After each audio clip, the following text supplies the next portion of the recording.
Hey everyone, this is Herrick with another episode of Action Figure This Out. Welcome to Retro Wednesdays, where we take a look at an older figure that's new to my collection. Today we're going to be taking a look at the McFarlane DC Multiverse Azrael from Curse of the White Knight. Now, I picked this guy up at my local comic book shop, Heroes Comics in Canada. I've always wanted to pick this figure up because he looks just badass. I picked him up along with a few other figures because they were having a 20% off Christmas special. So before we get started, let's just take a quick look at the packaging here. So in the front, you're going to see the figure through the window along with his accessories. He comes with a sword with some flaming effects on it. At the bottom, you're going to see it simply says DC Multiverse Azrael. On the side, you're going to see where this figure comes from. It says Azrael from Batman Curse of the White Knight. On the back, you're going to see a picture of the cover that this figure is from, along with the other figures that come in this wave. I think this is one of the first waves that McFarlane put out. And on the side here, you're going to see it simply says Azrael. And for anybody who needs it, here's the barcode at the bottom of the box. Alright, so let's action figure this out and take a look at this guy out of the packaging. War veteran, Knight of the Order of St. Dumas, and now the Joker's key recruit in the crusade against Batman. Azrael is the Dark Knight's most powerful new threat, and the one living link to a devastating secret about the Wayne family's legacy in Gotham City. So before we get started, let's just take a quick look at the height of this figure. In inches, Azrael stands at roughly around 7.5 inches, which roughly equates to around 18.5 centimeters.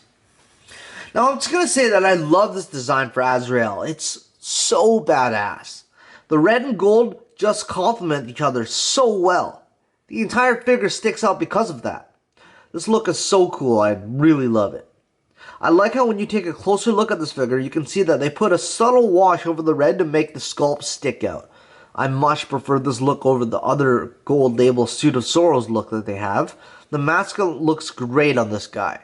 The black lines make the face look so cool. So even though I'm not a fan of single jointed elbows, it actually really works for this figure. You can get all the articulation that you need from this bulky figure. The cape on this guy looks amazing. These tassel-like things on his cape add to his badassness. Now, I haven't read The Curse of the White Knight, but I love this design for Azrael. Now, you're going to see that he has trigger fingers, but comes with no guns.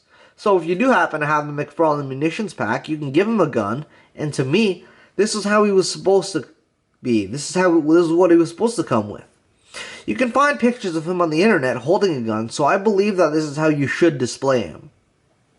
One thing that I love about this figure is that he has articulation at the bottom of the neck, outside of the hood, but he also has articulation at the bottom of the head, inside the hood.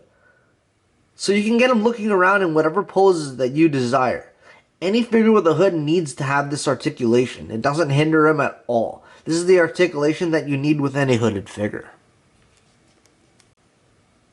Alright, so now that we've taken a closer look at this guy, let's take a quick look at his articulation. So, as I said earlier, he has articulation at the bottom of the neck outside of the hood, so you can get him looking around in whatever poses that you want. You can get him looking up this much. You can get him looking down this much. You can essentially have his chin touch his chest. And he also has articulation inside of the hood. So as you can see, you can have him looking all the way up. You can have him looking side to side and looking down. So that's really great. I love this design for his neck. He has a ball joint with the butterfly joint or a rounded cap at his shoulder, giving you full rotation going around like this. He can go forward. He can go all the way back. And he can go out like this. Well over 90 degrees. Let me get this piece back on. He has a single jointed elbow, which grants you 90 degrees, as you can see, which is all you really need. And he has a McFarlane ball joint in his wrist, so you can get him tilted down like this and tilted up like this. He has a double ball peg in his diaphragm, giving you all the rotation that you need. He can go all around. He can lean forward quite a bit. He can lean back quite a bit, and he can go side to side no problem. He also has a double ball peg at his waist as well, giving you full rotation. Well, for his diaphragm joint, you can get full rotation going side to side.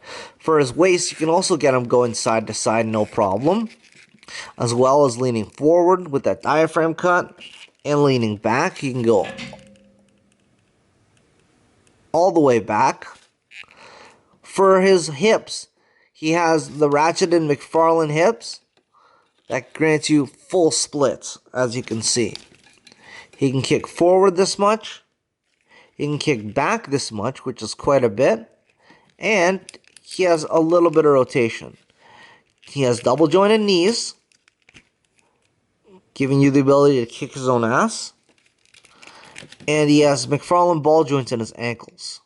So you can go up this much, you can go back this much, you can rotate side to side, and he has articulation in the toe over here, as you can see. So, now that we've taken a closer look at this guy, let's take a look at how he compares with other figures.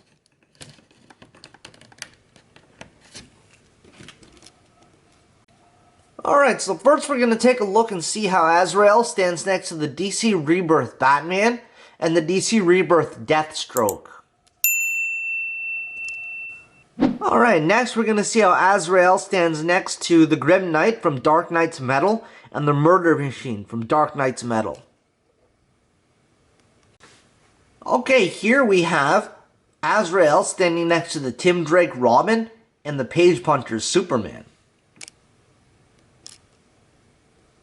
Alright, here we have Azrael standing next to the Black Adam movie wave of figures. We have Hawkman and Black Adam. Alright, next we have Azrael standing next to the Arkham Knight and the Injustice 2 Batman. Alright, next we have Azrael standing next to the Batman with Battle Damage designed by Greg Capullo and the Flashpoint Batman. Alright, here we have Azrael standing next to the Crime Syndicate Owlman and Superwoman. Alright, now we have Azrael standing next to the Warhammer 40k Ultramarine Space Marine and the Warhammer 40k Chaos Space Marine. Okay, here we have Azrael standing next to the Page Puncher's John Constantine and the Page Puncher's Black Adam. Okay, next is Azrael standing next to the Invincible Iron Man and the Amazing Fantasy Spider-Man. Alright, here we have Azrael standing next to the Retro Marvel Legends Iron Man and the Retro War Machine.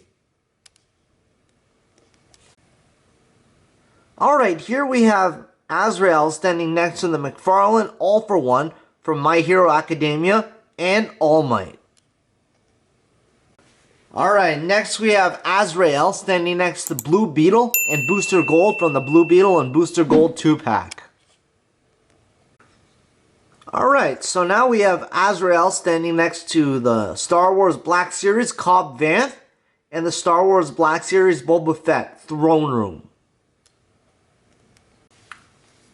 So I think that's going to be it for today. Thanks for joining me on another episode of Action Figure This Out, where we took a look at the McFarlane DC Multiverse Azrael from Curse of the White Knight. Feel free to like, share, and subscribe if you'd like to see more videos of your favorite action figures. As well, feel free to leave a comment. We'd love to have you around. Again, this is Herrick from Action Figure This Out with Retro Wednesdays, signing off.